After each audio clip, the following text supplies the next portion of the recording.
مقامات انتظامی تاجیکستان بازداشت بهروز گلمرودوف فرزند گلمرود حلیموف پلکونیک فراری که با گروه تروریستی دولت اسلامی پیوسته است را شرح دادند و گفتند که بهروز را در فرودگاه دوشنبه در ماه گذشته بازداشت کردند.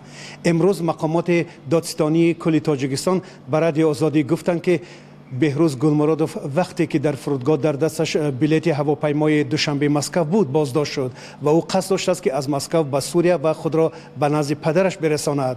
فعلا گروه تفتیشاتی دادستانی کل تاجیکستان در نسبت او پرسش ادامه داده ایستادند و میخوان معلوم کنند که با مساعدت و راهنمایی کدام گروه بهروز را به نزد پدرش ارسال میکردند. همین طور در حال حاضر بهروز گلمرودوف مورد پرسش مقامات قرار دارد و در یکی از بازداشتگاه شهر دوشنبه نگهداری می شود.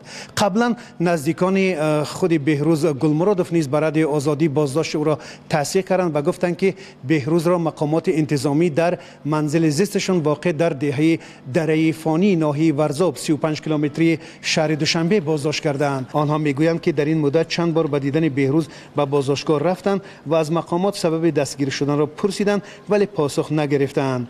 این در حالی بود که چند روز قبل روزنامه بریتانیایی تایمز نوشت که گلمرود حلیموف در شهر مفصل عراق کشته شده است، ولی این گزارش تاکنون از دیگر منابع تایید نشده است.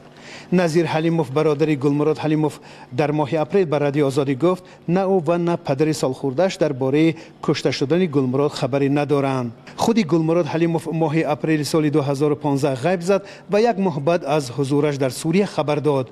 وی در یک ویدیوی ترغیباتی گروه به نام دولت اسلامی گفت که به نشان اعتراض از شیوه کار وزارت امور داخلی در رابطه با نماز و لباس اسلامی به این گروه افراطی پیوسته است.